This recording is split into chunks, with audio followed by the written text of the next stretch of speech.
Boa noite a todos. Sejam bem-vindos a mais uma reunião do Grupo Espírita Servos de Jesus. Hoje vamos estudar as cartas de Paulo, dando sequência a Efésios, hoje capítulo 4. Mais uma vez estamos recebendo o Valdir. Boa noite, Valdir. Seja bem-vindo mais uma vez. Boa noite, obrigado. Para dar início ao estudo da noite, vamos fazer uma leitura do livro Pão Nosso. Dentro do tema está a lição 146, com o título Seguir a Verdade. Antes, seguindo a verdade em caridade, crescemos em tudo naquele que é a cabeça, Cristo.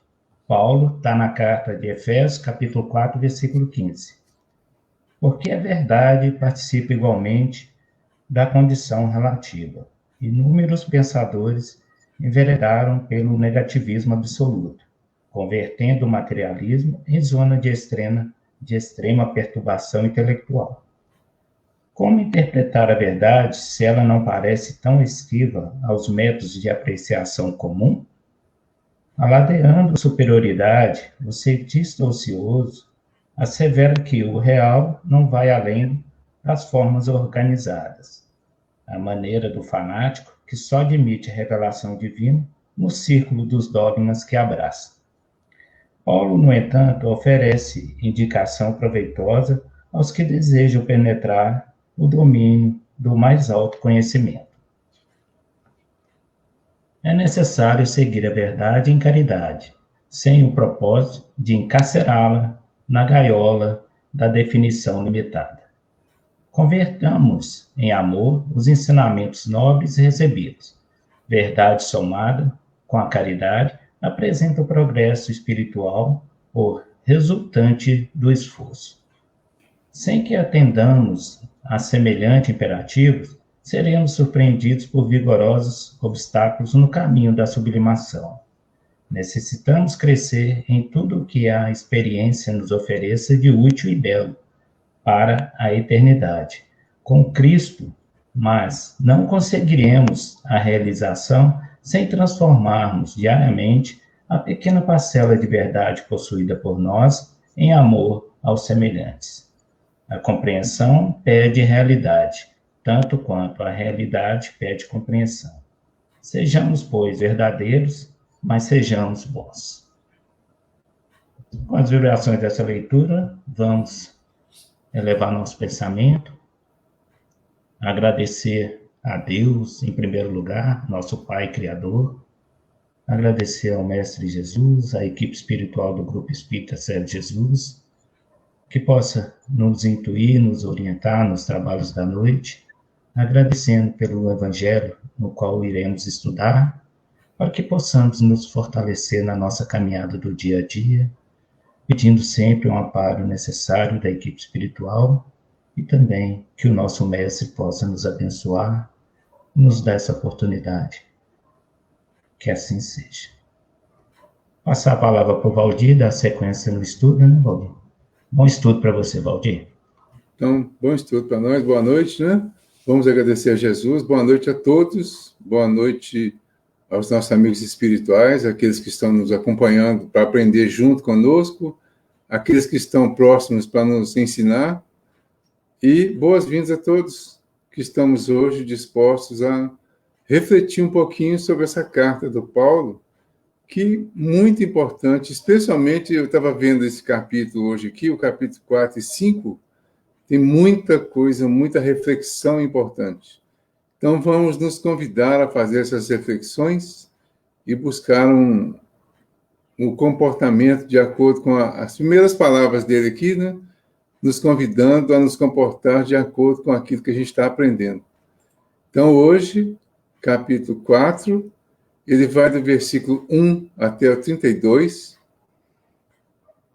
No livro O Evangelho por Emmanuel,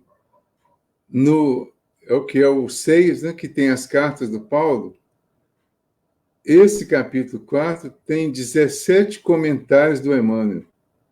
Então, só esse capítulo, ele gerou 17 mensagens do Emmanuel comentando as passagens dele.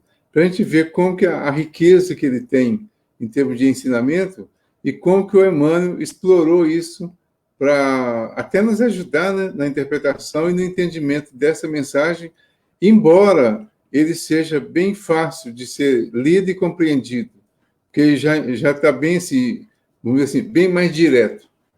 Então, nós vamos ler o capítulo todo, que diz o seguinte: começa aquela divisão da Bíblia de Jerusalém e põe como um parêntese. E o subtítulo é Apelo à Unidade, que é o capítulo 4.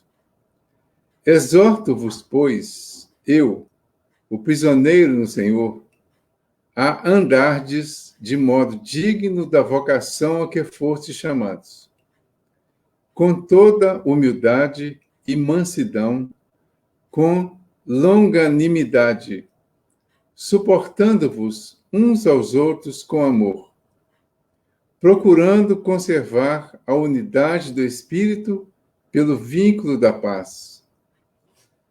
Há um só corpo e um só Espírito, assim como é uma só a esperança da vocação a que fostes chamados. Há um só Senhor, uma só fé, um só batismo. Há um só Deus e Pai de todos, que é sobre todos, por meio de todos e em todos. Mas a cada um de nós foi dada a graça pela medida do dom de Cristo. Por isso é que se diz: tendo subido às alturas, levou cativo o cativeiro, concedeu dons aos homens. O que significa subiu, senão que ele também desceu às profundezas da terra?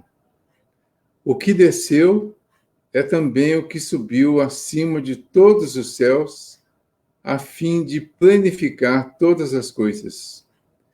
Ele é que concedeu a uns ser apóstolos, a outros profetas, a outros evangelistas, a outros pastores e mestres, para aperfeiçoar os santos em vista do ministério, para a edificação do corpo de Cristo. Até que alcancemos todos nós a unidade da fé e do pleno conhecimento do Filho de Deus, o estado do homem perfeito, a medida da estatura da plenitude de Cristo. Assim, não seremos mais crianças, joguetes das ondas, agitados por todo vento de doutrina, presos pela artimanha dos homens e da sua astúcia que nos induz ao erro. Mas, seguindo a verdade em amor, cresceremos em tudo em direção àquele que é a cabeça, Cristo, cujo corpo, em sua inteireza, bem ajustado e unido por meio de toda junta e ligadura, com a operação harmoniosa de cada uma das suas partes, realiza o seu crescimento para a sua própria edificação no amor. Isto, portanto, digo, e no Senhor testifico: não andeis mais como andam os demais gentios, na futilidade dos seus pensamentos, com entendimento entenebrecido, alienados da vida de Deus pela sua ignorância e pela dureza de seus corações. Tendo se tornado insensíveis, entregaram-se à dissolução para praticarem avidamente toda sorte de impureza. Vós, porém, não aprendestes assim a Cristo. Se realmente o ouvistes, e como é a verdade em Jesus, nele fostes ensinados a remover o vosso modo de vida anterior, o homem velho, que se corrompe ao sabor das concupiscências enganosas, e a renovar-vos pela transformação espiritual da vossa mente. Revesti-vos do homem novo, criado segundo Deus, na justiça e santidade da verdade. Por isso, abandonai a mentira e falai a verdade, cada um ao seu próximo, porque somos membros uns dos outros. Irai-vos, mas não pequeis. Não se ponha o sol sobre a vossa ira, nem deis lugar ao diabo. O que furtava, não mais furte, mas trabalhe com as suas próprias mãos, realizando o que é bom, para que tenha o que partilhar com o que tiver necessidade. Não saia dos vossos lábios nenhuma palavra inconveniente, mas, na hora oportuna, a que for boa para a edificação, que comunique graça aos que a ouvirem. E não entristeçais o Espírito Santo de Deus, pelo qual fostes selados para o dia da redenção. Toda amargura e exaltação e cólera, e toda palavra pesada e injuriosa, assim como toda malícia, sejam afastadas de entre vós. Sede bondosos e compassivos uns com os outros, perdoando-vos mutuamente, como Deus em Cristo vos perdoou. Essas exortações continuam no capítulo 5. Nós vamos parar aqui, vamos voltar para fazer os nossos comentários, as nossas reflexões, e depois a gente continua esses chamamentos dele, que seria a vida nova em Cristo, ou seja, como que é a vida nova em Cristo. Aí, a partir do versículo 17 até o 5, 20, ele está chamando a atenção para nós, está mostrando para nós como é a vida nova em Cristo.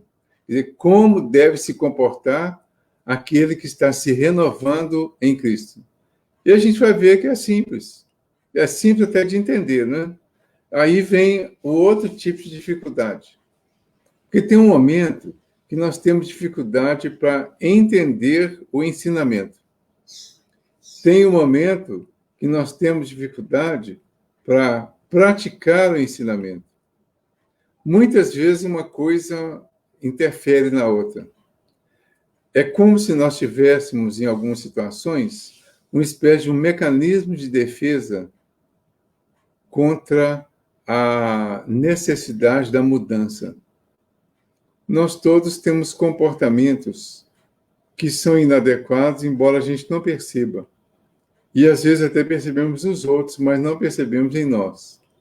Quando o pensamento ou o comportamento é inadequado e nós ainda não estamos dispostos a mudar, é quando a gente diz, principalmente, que não consegue, é como se mentalmente ou inconscientemente a gente criasse um mecanismo de defesa contra isso.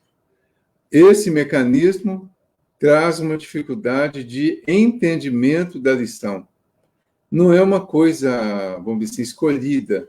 Não é uma coisa, eu quero fazer isso. Eu vou fazer de conta que não entendi porque eu não quero mudar. É um mecanismo, vamos dizer assim, natural da própria mente.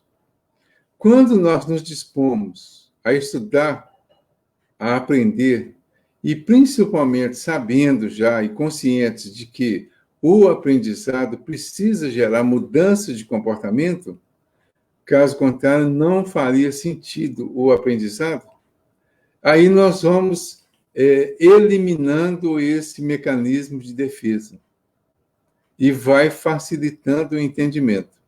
Então, a gente até poderia dizer que a nossa facilidade de entender as mensagens do Evangelho, a interpretação do Evangelho, das cartas, de todos os ensinamentos bíblicos em geral, especialmente do Novo Testamento, a gente poderia até dizer que, refletir até sobre isso, de que esse entendimento está proporcional à vontade que nós temos de fazer mudanças, de fazer novas adaptações, de buscar novos conhecimentos, mas principalmente buscar novos comportamentos.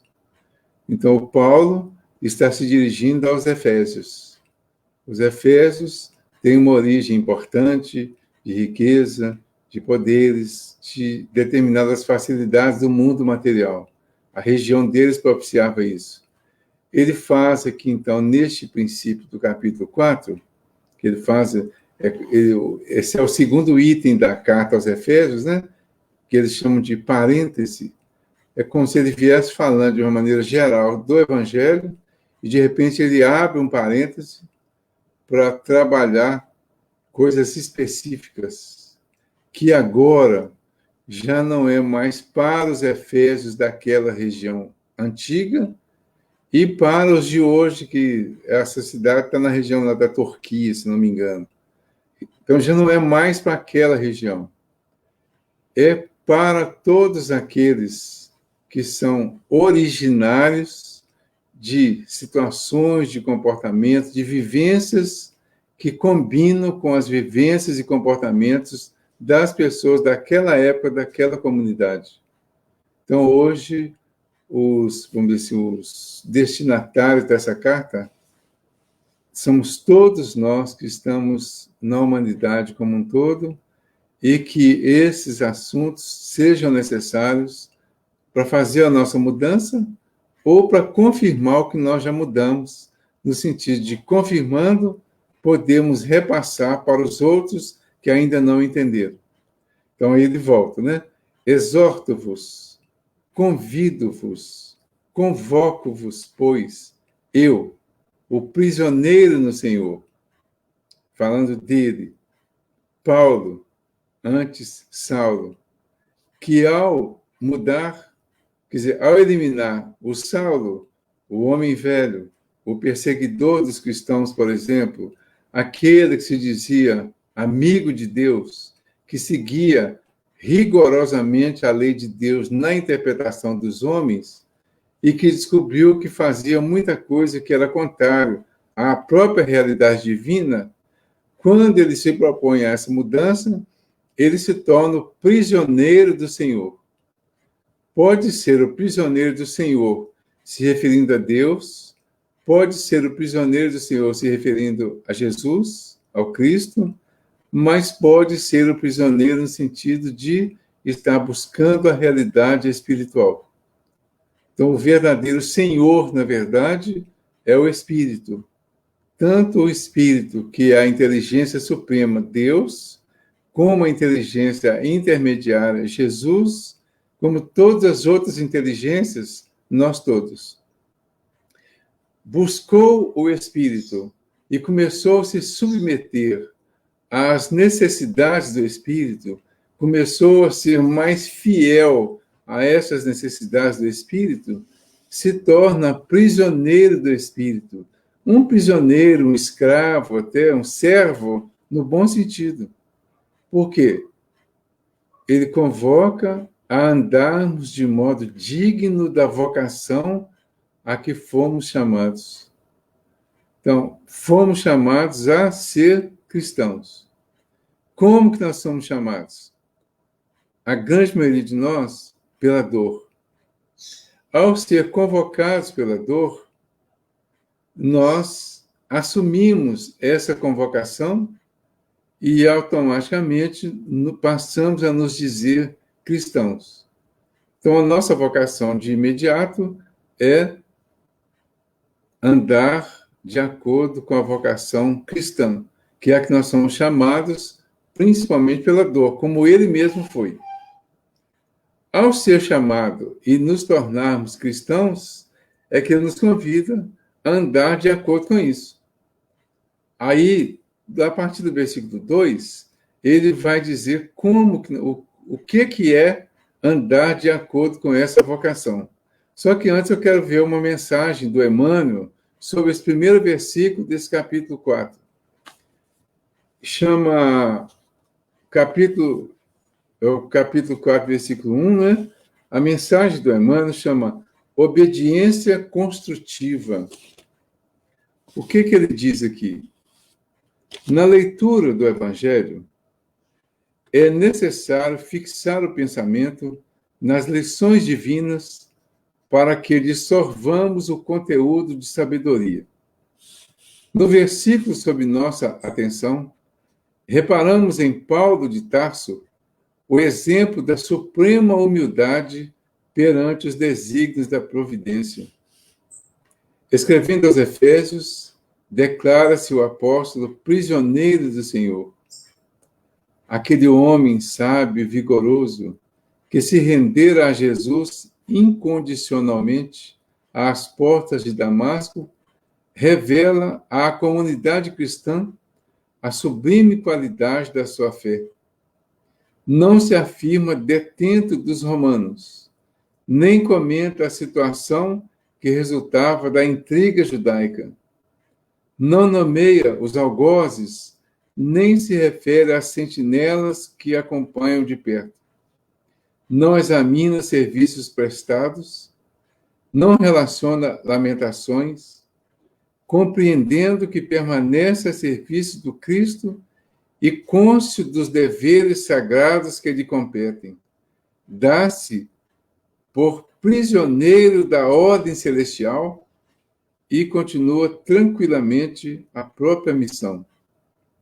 Simples frase demonstra-lhe a elevada concepção de obediência.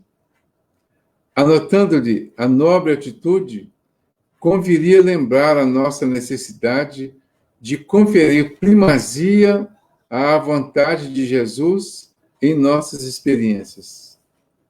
Quando predominarem nos quadros da evolução terrestre os discípulos que se sentem administradores do Senhor, operários do Senhor e cooperadores do Senhor, a Terra alcançará expressiva posição no seio das esferas. Imitando o exemplo de Paulo, sejamos fiéis servidores do Cristo, em toda parte. Somente assim abandonaremos a caverna da impulsividade primitiva, colocando-nos a caminho do mundo melhor. Vinha de Luz, capítulo 126. Então, nós vamos vendo aqui o Emmanuel nos convocando, né? Dando uma outra visão, e uma visão até bem interpretativa, desse primeiro versículo, que é o convite que o Paulo faz a nós, de nos tornarmos seguidores, né, da vocação que nós temos ao atender ao chamado do Cristo. E aí, como que nós vamos atender a esse chamado? Como que nós vamos cumprir essa vocação? Ele fala, com toda humildade e mansidão, com longanimidade. Longanimidade é altruísmo, bondade, generosidade, suportando-vos uns aos outros com amor. É interessante, isso fica parecendo um pouco incoerente, né? Um pouco forçado até, mas dá para entender. Então, como que nós vamos atender a essa nova visão que nós temos da nossa condição de cristão? Nós vamos fazer isso com humildade e mansidão, com altruísmo, bondade, generosidade. Este ponto importante, suportando-vos uns aos outros com amor. Existem situações na vida que nós ainda não conseguimos conviver com elas com naturalidade. Existem pessoas, fatos, acontecimentos, diversas situações do nosso dia a dia que nós ainda temos uma grande resistência, uma grande dificuldade. E isso faz parte do nosso processo de crescimento. Mas o que ele diz aqui? Sendo cristão, nós primeiro vamos suportar. E o incentivo, a vontade, o desejo de suportar aquela situação desagradável, buscando conhecimento, buscando mais instrução, buscando mais razões para suportar, é que nós vamos chegar a amar. Então, o amor que eu tenho, que ainda não é máximo e total, vai fazer com que eu queira suportar determinadas situações que eu ainda não amo, que o amor que eu tenho ainda não abrange. Mas se eu usar esse amor que tenho para suportar essa situação, eu vou conseguir resolver todas elas com maior tranquilidade. Esse é o propósito. Um dia, conversando com uma pessoa que se dizia em dificuldade com a mãe, relacionamento com a mãe. E eu dei bem esse exemplo aqui. Você está amando, você diz que ama a filha, ama ao marido, ao namorado, a alguém. Então, esse amor que você tem por alguém, ele precisa te sustentar para que você, primeiro, suporte, pelo menos, aqueles que antes você nem suportava. Então, quando você se propõe a suportar, isso aí já é um avanço, já é um ganho. Quando você se propõe a suportar sem reclamar, sem exigir, sem criticar, você está vencendo já. Então, não reclamar, não exigir, não criticar, não externar a sua insatisfação diante daquela situação, já é uma manifestação do amor, é o suportar. Isso é um trabalho que está sendo feito para conseguir atingir o objetivo final. Então, que nenhum de nós ache que isso aqui já é final, que só vai conseguir quem já está assim. Vai conseguir quem está assim, mas não já. Quem não está precisa conquistar. A exortação dele é nesse sentido. Se você ainda não está desse jeito, se esforce para ficar desse jeito. Comece por suportar situações difíceis até você conseguir amar como já ama outras situações ou pessoas ou fatos. No versículo 3, ele diz: procurando conservar a unidade do Espírito pelo vínculo da paz. O Emmanuel, no Fonte Viva, capítulo 49, eu peguei só um trecho, ele fala assim: a união fraternal é o sonho sublime da alma humana. Entretanto, não se realizará sem que nos respeitemos uns aos outros. Então aqui ele traz um complemento interessante. O suportar está relacionado com o respeitar. Não importa quem é a pessoa, não importa o que ela faz. Importa que é também filha de Deus e que é também nossa irmã, essa pessoa. Se ela é filha de Deus e é nossa irmã, a grande prova para nós é suportar, diz lá o Evangelho segundo o Espiritismo, né? Que um dos nossos compromissos diante de Deus é suportar aqueles que Deus colocou em nosso caminho para colocar à prova a nossa paciência, a nossa elevação. Então, entretanto, não se realizará essa união fraternal sem que nos respeitemos uns aos outros, cultivando a harmonia à face do ambiente a que fomos chamados a servir. Somente alcançaremos semelhante realização procurando guardar esta unidade do Espírito pelo vínculo da paz. Essa mensagem completa está no Fonte Viva, capítulo 49. Então, para conservar a unidade do Espírito pelo vínculo da paz, é preciso que nós suportemos, que nós respeitemos o outro.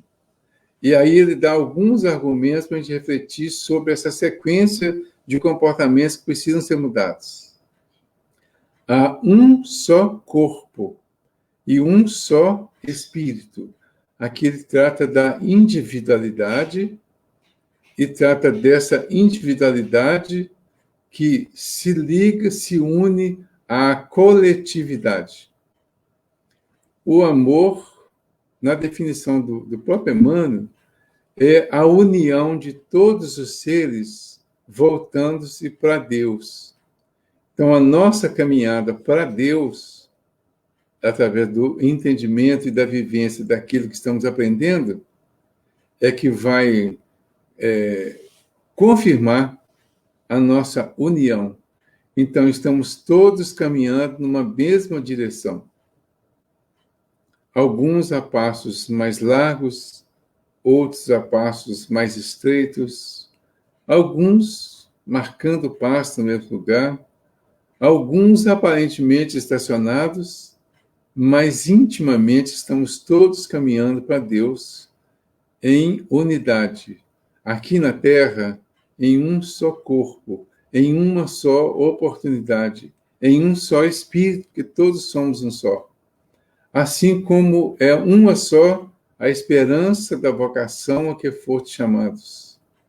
Há um só Senhor, uma só fé, um só batismo.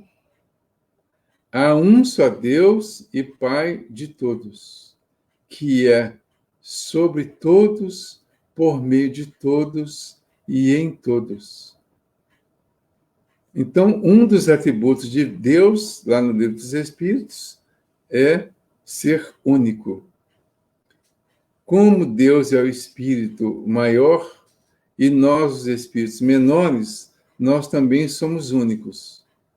Todas as oportunidades, todas as nossas experiências são únicas dentro do momento e da experiência. Se nós conseguíssemos separar as experiências e ver a importância de cada uma como uma experiência isolada, que depois, se somando às outras, vai fazer um todo, e se nesse todo de cada um nós conseguíssemos entender a importância de melhorar esse todo para se unir com os outros que estão fazendo a mesma coisa, nós estaríamos confirmando a nossa união com Deus. Então, porque Deus é um só. Há um só Deus e Pai de todos, que é sobre todos, por meio de todos e em todos. Mas, a cada um de nós foi dada a graça pela medida do dom de Cristo. Esse versículo gerou uma outra mensagem, que fala exatamente dos dons de Cristo. Os dons de Cristo seriam os dons do Espírito. As capacidades que o Espírito tem, que são capacidades individualizadas, ou seja, unificadas, para que através de cada uma delas nós consigamos atingir os nossos objetivos. Então, o que o Emmanuel fala aqui? Nos dons de Cristo, a alma humana, nestes 20 séculos de cristianismo, é uma consciência esclarecida pela razão, em plena batalha pela conquista dos valores iluminativos. O campo de luta permanece situado em nossa vida íntima. A animalidade versus espiritualidade. Os dois extremos. Nós viemos da animalidade irracional. Viemos da pedra, viemos da matéria, do materialismo. O princípio inteligente que foi passando por todos esses processos e que passou por todas as fases na animalidade para atingir a humanidade, esse princípio inteligente, quando chegou na humanidade, ele passou a ser espírito. Ele deixa de ser princípio inteligente e passa a ser espírito. Quando ele atinge essa condição, ele começa a pensar contínuo, começa a desenvolver a capacidade do raciocínio lógico e começa a utilizar o livre-arbítrio. Isso significa que ele começa a assumir a responsabilidade sobre si mesmo na medida que vai desenvolvendo essa consciência. O Emmanuel diz aqui que a animalidade, o campo de luta permanece situado em nossa vida íntima. O que tem em nós? Lá na escala espírita do Livro dos Espíritos, a partir da questão número 96, né? Na parte da escala espírita mesmo, que ele pega lá o 10º lugar, que é o impuro, e o 1º lugar, que é o puro, a gente pode representar exatamente isso aqui, ó. Animalidade no impuro, espiritualidade no puro. Aquela viagem pela escala espírita, tipo aquela subida pela escala espírita, simboliza a subida do espírito, da animalidade até a espiritualidade. Isso é a evolução. Como impuro, nós estamos muito mais ligados à animalidade, portanto, ao instinto. Ao mudar de faixa, nós estamos diminuindo o instinto, aumentando a razão. Diminuindo a animalidade, aumentando a espiritualidade. Estamos num processo de mudança. Aí ele fala, por isso é que se diz, tendo subido às alturas, levou cativo o cativeiro, concedeu dons aos homens. A gente pode imaginar o Cristo, aqui representado por Jesus, que veio mostrar para nós todas essas faces, né? Falando de coisas que ele já fez. Mas vamos voltar aqui no Emmanuel. Fala, milênios de sombras cristalizadas contra a luz nascente.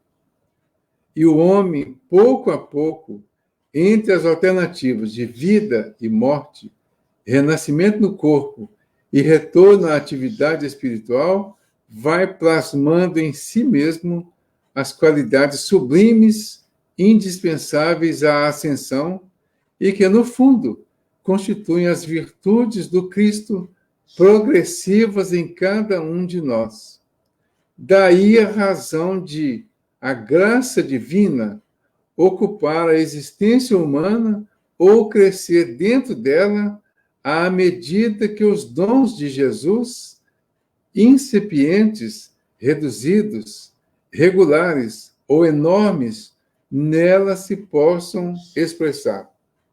Eu não vou ler a mensagem toda, não. Ela está no Fonte Viva, capítulo 25. Então, ele vai ilustrando isso aqui, né? A gente vai vendo claramente que ele vai ilustrando. Então, a cada um de nós foi dada a graça pela medida do dom de Cristo. Então, o que Jesus fez? Ele veio aqui e mostrou o Cristo para nós. Então, o Cristo vem através de Jesus e vive toda essa escala em pouco tempo, para mostrar para nós, desde o princípio do que seria a animalidade, a vivência da animalidade, até a sublimidade da condição espiritual. Por isso é que se diz, tendo subido às alturas, então, o Cristo subiu às alturas, porque ele representou para nós aqui o Espírito que atingiu o ponto máximo da evolução nos níveis que nós conseguimos entender aqui na Terra. Quando ele mostrou isso, ele mostrou que levou cativo o cativeiro. Então, ao invés dele se prender às coisas do mundo material, como nós ainda estamos presos a elas, ele fez o contrário. Ele levou cativo, ou seja, ele inverteu o processo. Hoje, a característica dos espíritos imperfeitos, lá da escala espírita, é influência, ação, domínio da matéria sobre o espírito. Então, nós estamos hoje cativos da matéria, da materialidade. Ainda hoje aqui, nós que estamos nas condições de imperfeitos, ainda estamos cativos da matéria. Então, influência, domínio da matéria sobre o espírito. Quando sai da condição de imperfeitos e entra na condição de bons ele diz, domínio do espírito sobre a matéria. Inverteu. Então, levou cativo o cativeiro. Antes estávamos presos à matéria. Agora estamos dominando a matéria. Estamos prendendo, de alguma forma, a matéria. O que significa subiu, senão que ele também desceu às profundezas da terra? Isso significa que quando diz que ele subiu, significa que ele passou por todas aquelas fases da escala. Então, ele já foi um espírito impuro, venceu todas aquelas fases e hoje se apresenta para nós como um exemplo, como um modelo, como guia. Ele é o modelo do espírito puro e é o guia para que nós cheguemos a essa condição.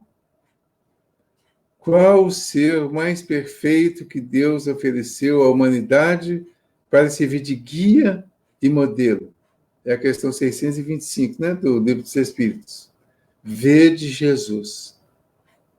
Então, ele nos serviu de guia e modelo. É modelo porque ele é para nós o modelo de pureza e de perfeição, até o nível que a gente consegue entender, repito.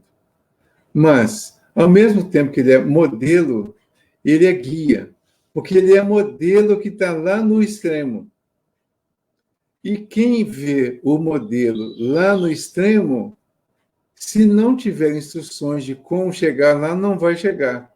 Então, aí ele é guia, porque ele ensina como chegar lá, falando, orientando, explicando, e vive passo a passo cada fase, vamos dizer, simbólica de como deve ser a nossa ascensão àquela fase mais elevada. Como que ele pode fazer isso? Ele subiu, então, atingiu o objetivo dele, senão que ele também desceu. Então, ele esteve cá embaixo, subiu, e depois ele desceu às profundezas da terra. Ele veio aqui nos nossos limites mais profundos, ou seja, veio nos extremos da nossa dor aqui, das nossas expiações, e aqui ele iniciou para nós esse ensinamento de como deveria ser a nossa subida rumo a essa purificação.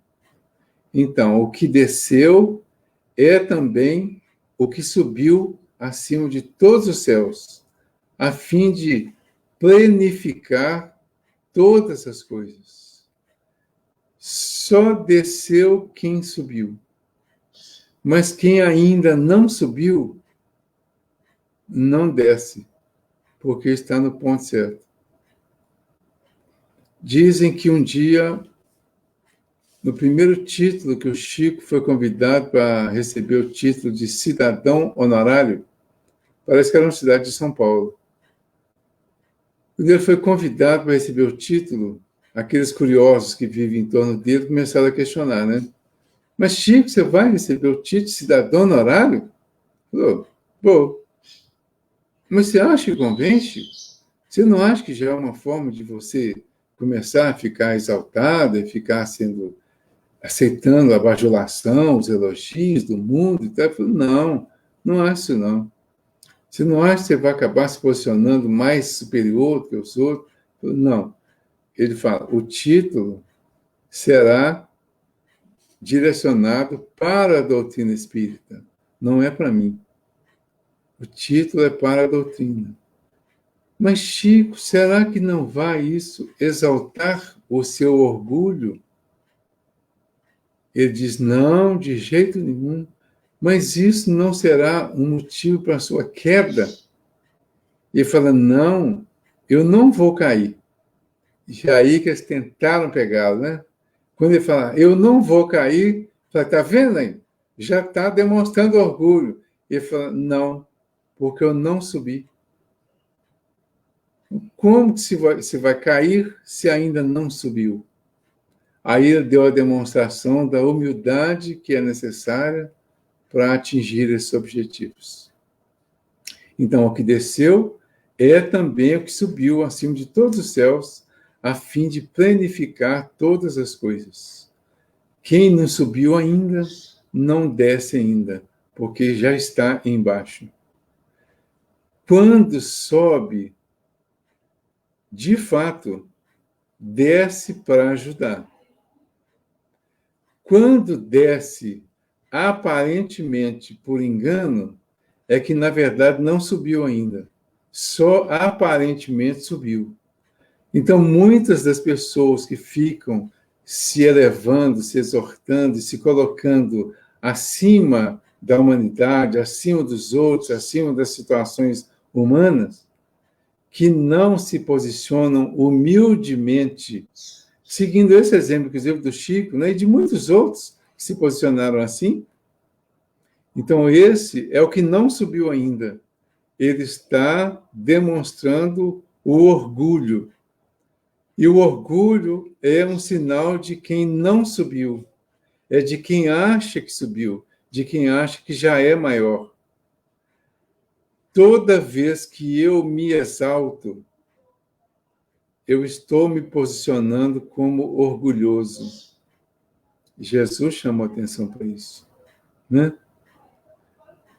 Se exaltar, se colocar superior aos outros, é sinal de orgulho, é sinal de que não subiu ainda. Porque quem já subiu não se exalta, não se coloca e não se posiciona superior a ninguém. Então, esse aparentemente subiu. Quem olha para alguns líderes religiosos que se exaltam e coloca toda a fé nessa exaltação, um dia vai ver esses mesmos líderes aparentemente caídos. Vai parecer que eles caíram, mas eles não caíram. Eles não tinham se elevado ainda. Porque quem não se elevou, de fato, ou seja, quem se elevou de fato, não cai, desce. É diferente, né? Então ele vai descer para ajudar. Ele vai se posicionar naturalmente, tranquilamente, nas mesmas posições humanas, por escolha, por missão, por orientação divina, e vai aceitar isso com total naturalidade. Ele é que concedeu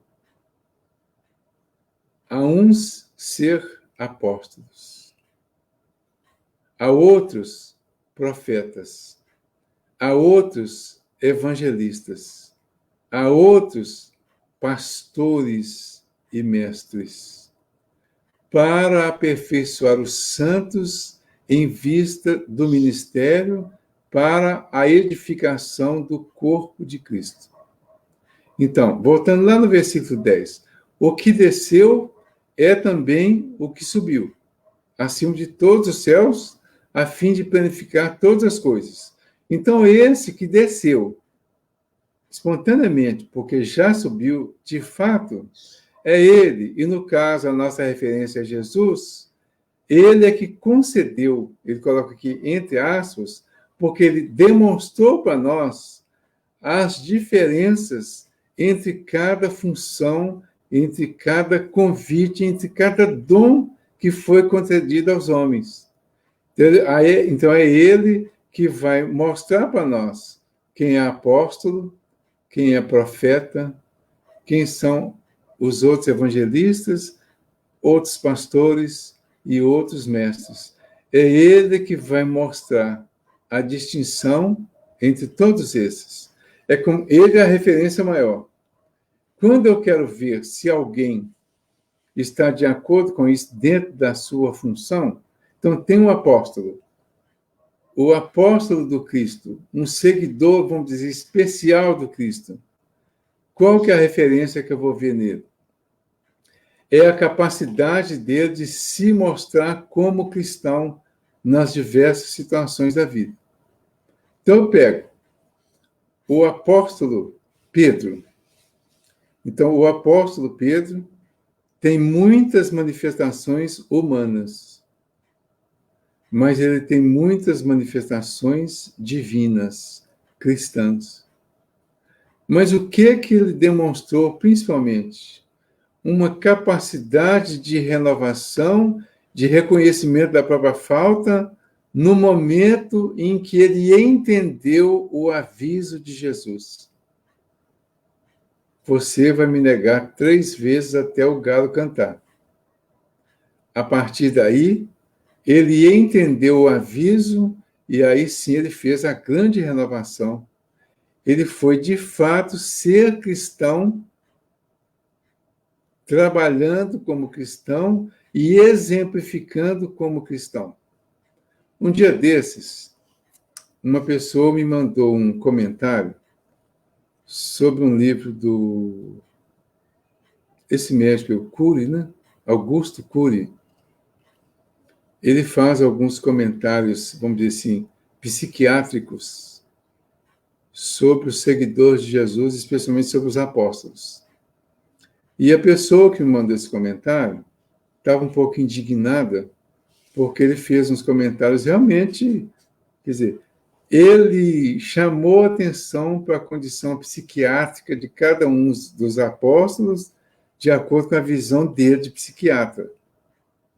E a pessoa que comentou comigo ficou indignada, porque ele falou que o João era bipolar. Sério isso, né? Mas é interessante a gente analisar isso. Então, ele falou que o João era bipolar. Ele dá um nome às manifestações, às alterações do Pedro.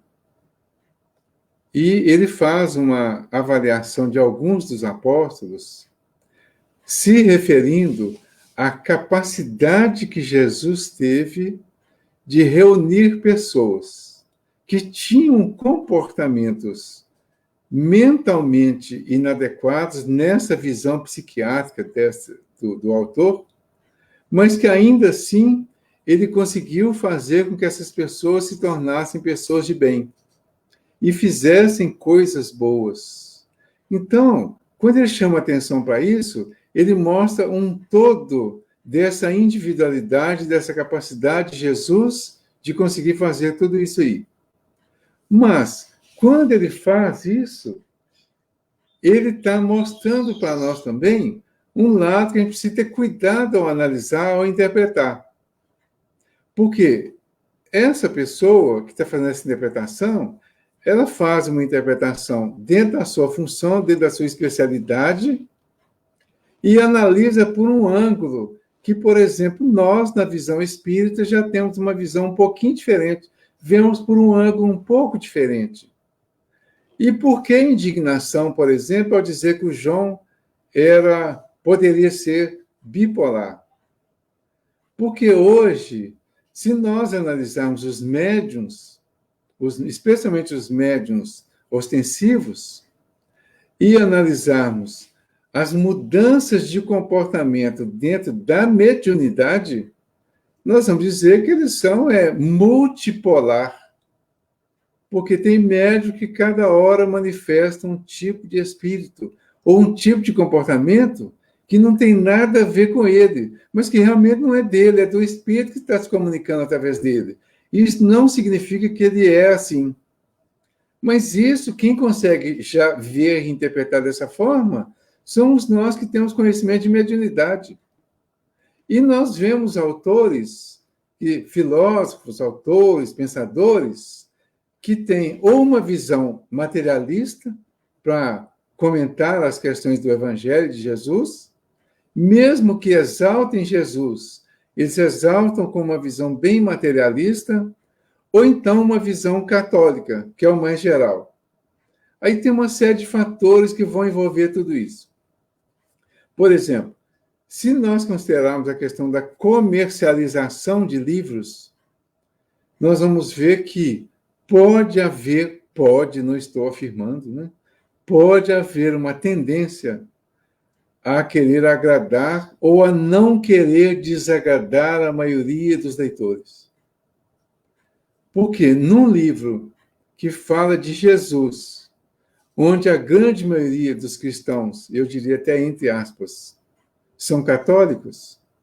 Se você falar de reencarnação, se você falar de mediunidade, se você falar ou buscar as explicações que a mediunidade traz nesses aspectos, você fere essas crenças que não aceitam a reencarnação, que não aceitam a mediunidade, que não aceitam essas orientações que vêm pela doutrina espírita, mas que vêm em nome do espiritismo, que eles só enxergam como religião, não enxergam como ciência, uma ciência capaz de trazer todas essas explicações sem considerar a questão religiosa.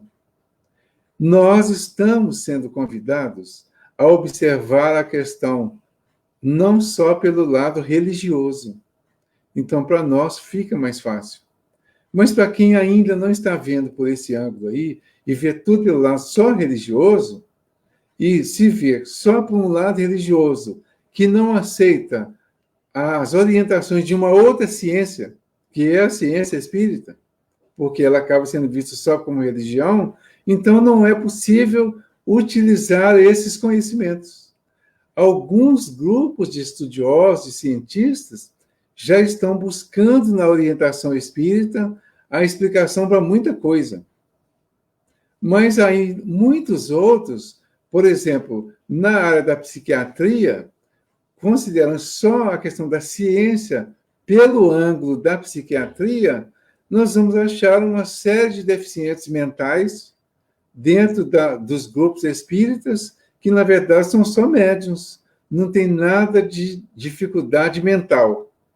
Agora, por outro lado, como nós somos convocados pelo Kardec a enxergar e respeitar as manifestações da ciência, nós vamos perceber que, dentro das explicações que a mediunidade traz, nós vamos encontrar pessoas que, sendo médiuns, são também portadores de algumas dificuldades mentais. E uma das situações que ele coloca lá é a questão do ouvir vozes. Uma pessoa que está com um problema aí na área da esquizofrenia, ouvir vozes ou dizer que está ouvindo vozes é uma das características, é um dos sintomas considerados para caracterizar a esquizofrenia. Mas, na visão espírita, ouvir vozes pode ser simplesmente um tipo de mediunidade que nós chamamos de mediunidade audiente. Como é que a gente vai distinguir isso? Essa é a grande questão. Como distinguir? Nós vamos distinguir pelo nível de equilíbrio que a pessoa tenha diante dessa situação.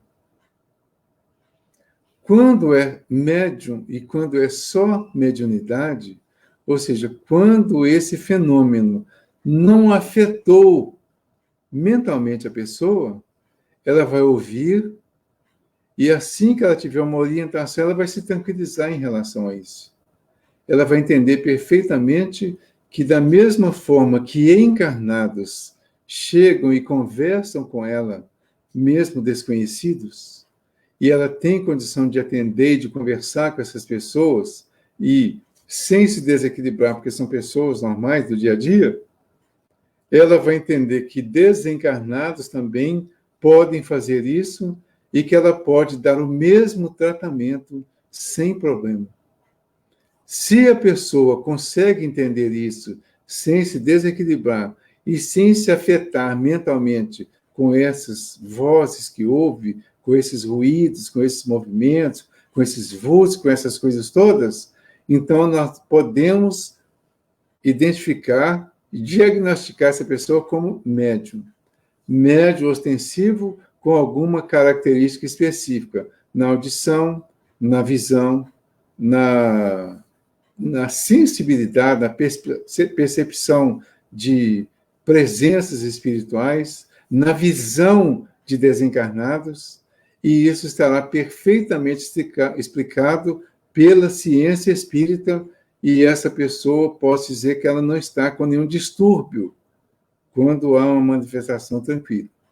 Mas existem outras pessoas que, além de ter essa possibilidade, que são médiuns também, mas estão doentes, estão com distúrbios mentais, estão com lesões mentais já, que são originárias de algumas lesões físicas, cerebrais, inclusive, no sistema nervoso, ou que já estão lesadas porque permitiram que essas manifestações as levassem a um desequilíbrio que, ao invés de procurarem uma orientação e uma ajuda, elas acabaram se permitindo desequilibrar a ponto de se manifestar mentalmente de forma inadequada. Então, o que fazer? Está ouvindo vozes? Está vendo vultos? Está vendo pessoas mortas? Está percebendo situações assim que está fora do seu controle? Procure a orientação espiritual. Para nós que estamos aqui simpáticos, pelo menos, ao Espiritismo. Procure a orientação espiritual. Procure a casa espírita. Procure o tratamento espiritual na casa espírita e veja se consegue atingir o reequilíbrio com tranquilidade ou simplesmente atingir o entendimento depois de uma explicação. Não conseguiu atingir o equilíbrio com relativa facilidade, então pode ser que haja mais conflito. Procure o psiquiatra. Trate pelos dois lados. Não trate só por um lado. Trate pelos dois. Porque pode ser que, dependendo da gravidade da situação, a pessoa já está com alguma lesão. O Ebert está falando aqui que, muitas vezes, pela tomografia, pode... Eu não consegui ver tudo, não, mas pela tomografia, deixa eu ver o que ele disse. Pela tomografia, consegue diagnosticar a esquizofrenia. Então, a tomografia pode diagnosticar a esquizofrenia, né? Desde que haja uma lesão, de fato. Que tem casos que a pessoa tem manifestações como se fosse esquizofrênico, mas ela vai fazer os exames e não vai perceber nada. Então, é importante que faça o exame, para o exame dizer não tem nada. Que consulte o psiquiatra para ele dizer o seu caso não é ainda psiquiátrico. Dependendo do psiquiatra, especialmente se for um psiquiatra espírita, ele terá condições de discernir uma coisa e outra, né? Sem dizer que o psiquiatra espírita é melhor que os outros, né? Mas ele tem conhecimento do espiritismo, pode ser que com ele fique mais fácil fazer a distinção entre as duas coisas. É muito importante que isso seja visto dessa forma. Então, voltando lá ao Cury, quando ele fala que o João é o discípulo amado. O João é considerado discípulo amado, não quer simplesmente que Jesus escolheu. Ele é o mais novinho, o mais bonitinho, o mais, né? Então vamos colocar ele como discípulo amado. Não. O João era o mais espiritualizado. Isso significa que o João certamente era o mais equilibrado do grupo. Mas ele era o mais sensível, o que tinha melhores condições de comunicação com o plano espiritual. Então, algumas das manifestações dele, que podem ter sido diagnosticadas dessa forma, pode ser simplesmente pelo que nós chamamos de mediunidade.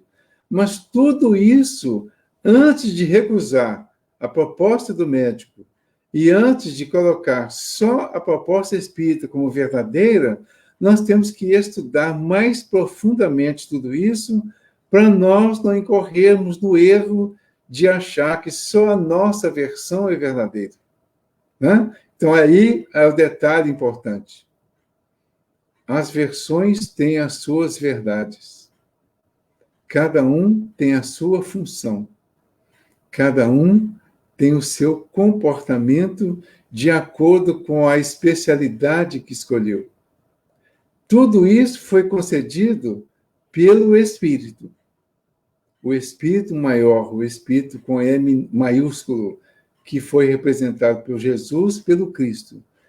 Como que foi concedido?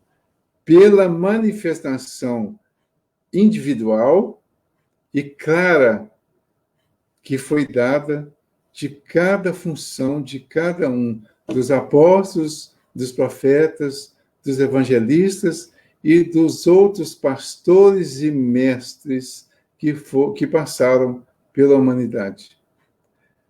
Uma outra coisa importante, só para ilustrar mais a questão do João, o João é o discípulo, foi o discípulo, o apóstolo, que foi escolhido por Jesus para ficar até o final. O João foi o médium que ficou para receber o Apocalipse. O Apocalipse, diz lá o nosso irmão Honório Abreu, que o Apocalipse pode representar a volta do Cristo, que muitos estão esperando que ele volte fisicamente, mas ele fala que o Apocalipse pode ser a volta do Cristo, porque no final do Evangelho de João, naquela conversa de Jesus com João e com o Pedro, que ele fala com o Pedro, siga-me, e o João fica, e naquele momento ali o Pedro pergunta, e quanto a ele? Ou seja, quanto a este, né? Aí Jesus diz que, quanto a este, importa que ele fique até que eu volte. E quanto a tu, segue-me. Então, o Pedro seguiu a Jesus na desencarnação relativamente rápida. O João ficou por mais muitos anos aguardando o momento, que pode simbolicamente ser o momento da volta do Cristo através do Apocalipse, que volta nos chamando a atenção para a necessidade da adequação a todos aqueles ensinamentos, com diversas ilustrações, passando por fases, que posso dizer fases de século em século, até os 22 capítulos do Apocalipse, chamando a atenção da importância e da presença dele aqui, não fisicamente, mas nos ensinamentos que são repetidos, que são incentivados, e ele finaliza lá dizendo que somente entrarão na Nova Jerusalém aqueles que tiverem se adequado a essa nova proposta, que é exatamente tudo que o Paulo está falando aqui agora nessa carta. É a nova proposta que, nessas palavras que o Paulo traz aqui, são o convite à renovação, à adequação, à vivência daquilo que o Cristo ensinou. Estamos aqui no versículo 12, bom, deixa eu voltar no 11. E ele é que concedeu a uns ser apóstolos, a outros profetas, a outros evangelistas, a outros pastores e mestres. Esses títulos simbolizam todos os títulos e oportunidades que nós temos para viver o evangelho de alguma forma, de ensinar o evangelho de alguma forma, para aperfeiçoar os santos em vista do ministério para a edificação do corpo de Cristo. Então, cada um desses vai fazer o seu trabalho para aperfeiçoar os santos, os escolhidos, em vista do ministério, das funções que cada um teria, dos compromissos que cada um teria para a edificação do corpo do Cristo. Então, o Cristo, ele representa com as suas partes, cada parte do corpo do Cristo representa situações, vamos dizer assim, representa oportunidades, representa recursos que nós temos para atingir os nossos objetivos maiores. Então, o corpo do Cristo, começando lá pela cabeça, então a cabeça do Cristo é a representação da mente, da sede da inteligência. Então, alguns são a cabeça do Cristo, outros são os braços do Cristo, outros pés, cada um uma parte. E cada grupo e cada individualidade vai fazer a sua função, cumprindo uma função que seria feita por cada um desses membros do corpo do Cristo, que representam os recursos que nós temos para atingir a evolução. Então, esses membros do corpo, representando os recursos, estão divididos e direcionados para pessoas que conseguem fazer de acordo com a função que cada um desses membros consegue. Então, até que alcancemos todos nós a unidade da fé e do pleno conhecimento do Filho de Deus, o estado de homem perfeito, à medida da estatura da plenitude do Cristo, até que todo esse corpo seja único, até que cada um dos nossos corpos, representando os diversos recursos que temos, sejam único com a nossa condição mental, espiritual, de acordo com a orientação do Cristo. Ou seja, o estado de homem perfeito, o estado de filho de Deus. Vamos dizer assim, teoricamente, todos nós somos filhos de Deus. Mas, de fato, poucos de nós se comportam como filhos de Deus. Então, a condição de filho de Deus, de fato, será aquela condição daquele que está no estado de homem perfeito. E o homem perfeito é aquele que está na medida da estatura da plenitude de Cristo. Nós estamos caminhando para a perfeição. Portanto, sede vós perfeitos, como perfeito é o vosso Pai Celestial. É o versículo 48 do capítulo 5 do Evangelho de Mateus. É o último versículo daquela parte que está comparando a lei antiga com a que ele vem trazendo. E ele finaliza trazendo essa determinação. Sede perfeitos, sede vós perfeitos, como perfeito é o Pai Celestial. E o Evangelho segundo o Espiritismo retratou com esse título, né? Sede perfeitos, né? No capítulo 17 do Evangelho segundo o Espiritismo. Então, o capítulo 17 do Evangelho segundo o Espiritismo vai trazer para nós quais são as características daquele que pode atingir essa perfeição. Né? Assim, não seremos mais crianças, joguetes das ondas, agitados por todo vento de doutrina, presos pela artimanha dos homens e da sua astúcia que nos induz ao erro. Não seremos mais crianças. Ou seja, quando alcançarmos essa unidade da fé, a fé raciocinada que os Espíritos propõem no Evangelho segundo o Espiritismo, no capítulo 19, é aquela fé inabalável. A fé inabalável só é aquela que pode encarar a razão, o fato, o acontecimento, em todas as épocas da humanidade. Essa é a fé raciocinada. Nesse entendimento, é a unidade da fé. Então, a fé que é racional é a fé que vai envolver todos os acontecimentos sem se abalar, sem se modificar. Essa, de fato, é a fé raciocinada. A criança, não seremos mais crianças. A criança está ainda assimilando conhecimentos. Então, nós aqui na Terra estamos assimilando conhecimentos.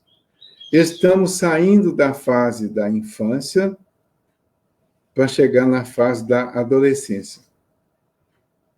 Eu diria, sem afirmar, para a gente refletir a respeito, né? Porque eu não li isso em lugar nenhum, mas eu diria que, pela lógica do universo, do nosso universo, que pelo menos, se a Terra é mundo de prova e expiação, e se abaixo da Terra só tem os mundos primitivos, e se os mundos primitivos é o princípio de tudo, e é no mundo primitivo que o espírito nasce para a condição humana, e se o Emmanuel faz aquela colocação lá de 0 a 7, 7 a 14, 14 a 21, 21 a 28, e aí para frente, nós poderíamos utilizar tudo isso aí e dizer que de 0 a 7 foi lá no mundo primitivo. Criança, né, criancinha mesmo, até atingir um determinado avanço, mas continua criança, com 7 anos. De 7 aos 14, nós passamos a ser uma criança um pouquinho mais avançada, com um pouquinho mais de entendimento, de conhecimento, mas ainda é criança. Então, nós, da Terra, poderíamos dizer que estamos nessa fase. Por que poderíamos dizer isso? Qual que é a lógica disso? Porque nós aqui da Terra, os da Terra, pelo menos, ainda não estamos agindo racionalmente.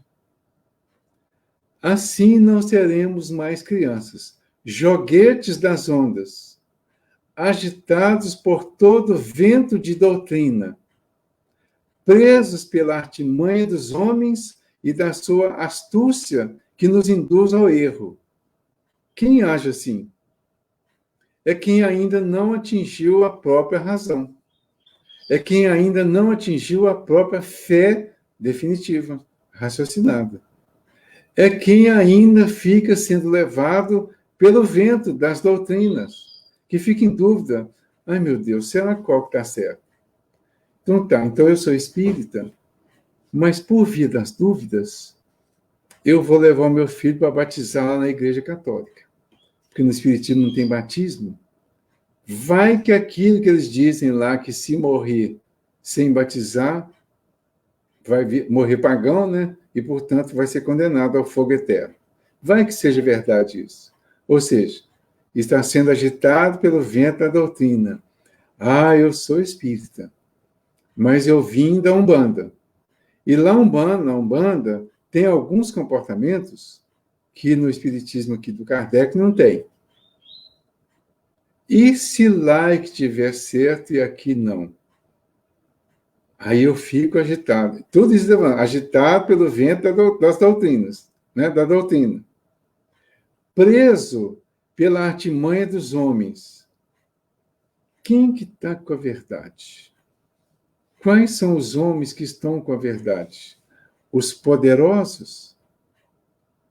Esses que pregam, direto ou indiretamente, que o poder, que a felicidade, que tudo está na riqueza, e por isso furtam, roubam da humanidade, se enriquecem, enchem os cofres dos seus bancos no exterior, por exemplo, ou aqui mesmo, e que adquirem bens e cada vez mais bens para si mesmos, para continuarem lutando pelo poder.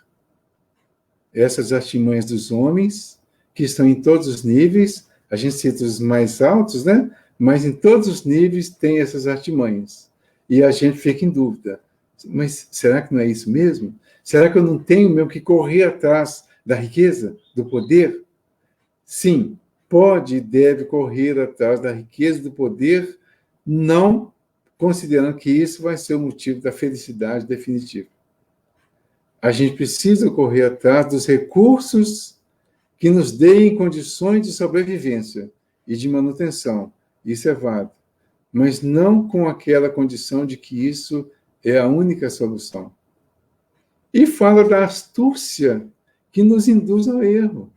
Então, os astuciosos, aqueles que usam dos diversos recursos, das diversas artimanhas, que acabam nos induzindo ao erro. Porque nós, por sermos crianças, em formação, seguimos a esses, aparentemente, adultos, que parecem estar com a verdade, mas eles acabam nos induzindo ao erro, porque nós vamos buscar de uma forma que não é, às vezes, a que eles buscaram. Porque, às vezes, alguns usam da astúcia e, automaticamente, da desonestidade. E se nós tivermos uma formação para ser honestos, tem coisas que não se conquista com honestidade. Então, estaremos sendo induzidos ao erro. E aí ele fala no versículo 15, mas não seremos mais crianças, jogueis das ondas, agitados por todo o vento de doutrina, presos pela artimanha dos homens e da sua astúcia que nos induz ao erro. Mas, seguindo a verdade em amor, cresceremos em tudo em direção àquele que é a cabeça, Cristo. Voltemos nos órgãos do Cristo, nos membros do Cristo, e depois ele fala que ele é a cabeça da humanidade. Então ele é a inteligência, o cérebro, a mente da humanidade. E toda a humanidade vai se voltar para ele através dessa busca da inteligência, que está sediada, né, no cérebro, buscando a sintonia com o Cristo, que representa toda essa iluminação, todo esse avanço espiritual. Então, nesse versículo 15, nós temos a mensagem que o Lázaro leu, que fala seguir a verdade. Então, tem um ponto aí que ele fala assim, convertamos em amor os ensinamentos nobres recebidos.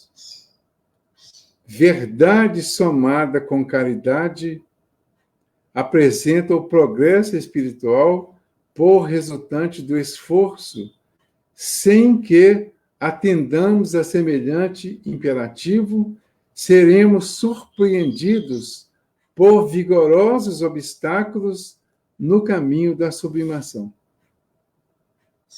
Então, esse é o comentário do Emmanuel, é a mensagem, né? Seguir a verdade, está no Pão Nosso, capítulo 146. E no versículo 16, ele diz assim, cujo corpo, em sua... Deixa eu voltar para a gente entender bem.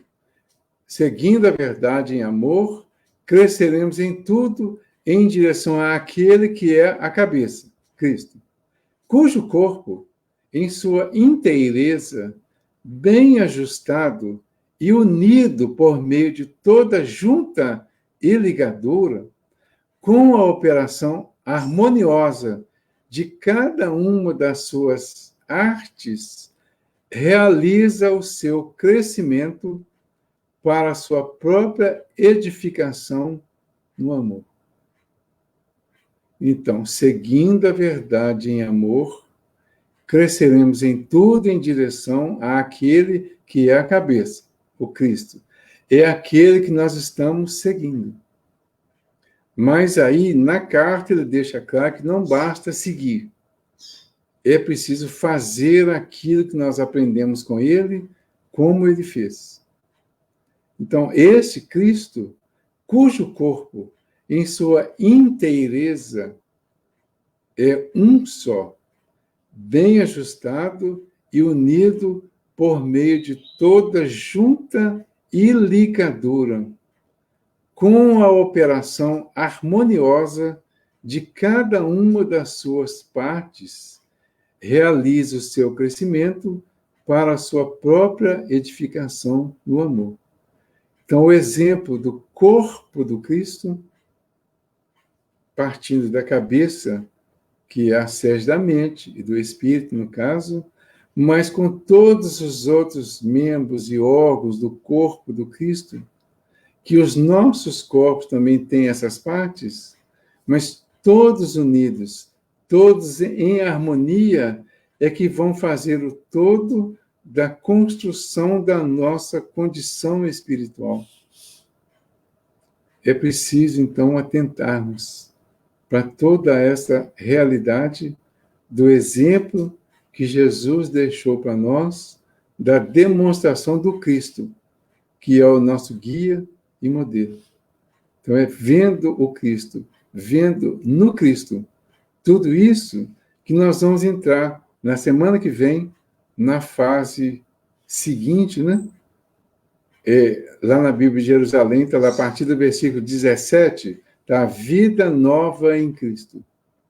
Então, depois de todo esse conhecimento aí, ele exortando a seguir a tudo isso aí, a seguir todo o conhecimento que nós recebemos, né? Exorto-vos, pois, eu, o prisioneiro do Senhor, a andardes de modo digno da vocação a que foste chamados.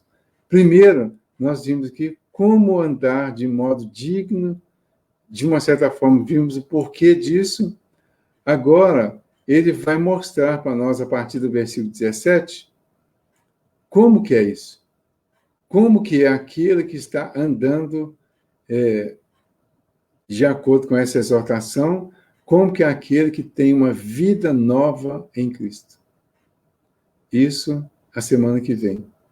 E no finalzinho da mensagem aqui que o Lázaro leu, ele fala assim: necessitamos crescer em tudo o que a experiência nos ofereça de útil e belo para a eternidade com o Cristo, mas não conseguiremos a realização sem transformarmos diariamente a pequena parcela de verdade possuída por nós em amor aos semelhantes.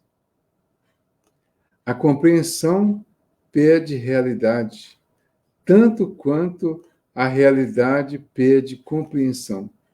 Sejamos, pois, verdadeiros, mas sejamos bons. Então, não basta só ter a verdade. É preciso saber viver a verdade. A compreensão pede realidade. A minha compreensão precisa estar de acordo com a realidade, com o momento, com o fato. E a realidade pede compreensão. Eu tenho o fato presente, o acontecimento. Qual acontecimento? Os mais drásticos, os mais delicados. Mas quando eu vou buscar essa compreensão desses fatos mais delicados, ou seja, quando eu vou conviver com eles, eu preciso da compreensão que eu retirei do Cristo. Eu estarei diante da verdade, diante da realidade, de uma realidade dura, que é verdade, que é fato, e não tem como dizer que o fato não seja verdade. Quando isso acontecer, ele fala: sejamos, pois, verdadeiros, mas sejamos bons. Isso é ser cristão. Muito obrigado pela parte de hoje. Que Jesus nos ilumine, nos abençoe, que possamos fazer essas reflexões durante a semana. E eu sugiro, mais uma vez, gente, leiam essa carta, especialmente esse capítulo 4, 5, até o final, que tem, assim, ensinamentos muito profundos. A semana que vem nós vamos ver alguns desses ensinamentos aí que vão promover a nossa renovação em Cristo. E vai falar de assuntos que a gente já vem falando ao longo dos estudos aí na doutrina, de uma maneira geral, inclusive nas questões familiares. Ele vai entrar diretamente nesse assunto. Então, a semana que vem, se Deus quiser, estaremos aqui dispostos a dar continuidade ao nosso aprendizado. Muito obrigado a todos, que Jesus nos ilumine. Eu que gostaria de agradecer, Valdir, em nome do Grupo Espírita Servo Jesus, mais uma vez, pelo estudo da noite. São muitas reflexões que a gente vai levar para a cama hoje, né? Lembrando que o estudo é sequenciado, sempre acontece no segundo e terceiro domingo de cada mês, estudando a Carta de Paulo. No próximo domingo, às 18h45, vamos dar sequência no capítulo 4, versículo 17. Exatamente. Gostaria de Isso. Gostaria de fazer o convite também para o estudo do meio da semana, vou colocar na tela aí. O título é o Código Penal da Vida Futura, que vai acontecer quarta, dia 14, né, às 20 horas. A expositora será a Sônia. Então já deixo o convite aí a todos aí. Neste momento, né, vamos fazer a prece final. Gostaria de convidar a todos a levar o pensamento, agradecer ao nosso Pai mais uma vez. Podemos estar unidos, né, pelos recursos da tecnologia, estudando o Evangelho, refletindo, para que a gente possa melhorar na nossa caminhada do dia a dia, com muito amor, com muita paz no coração, pedindo à equipe espiritual que possa envolver a todos os lares que estiveram conectados nessa noite conosco. Que a paz e a luz do nosso Mestre esteja sempre envolvidos nos nossos corações e no nosso planeta. Que assim seja. Assim seja. Uma vez, muito Boa obrigado. noite. Muito obrigado a todos. Boa semana a todos. Obrigado.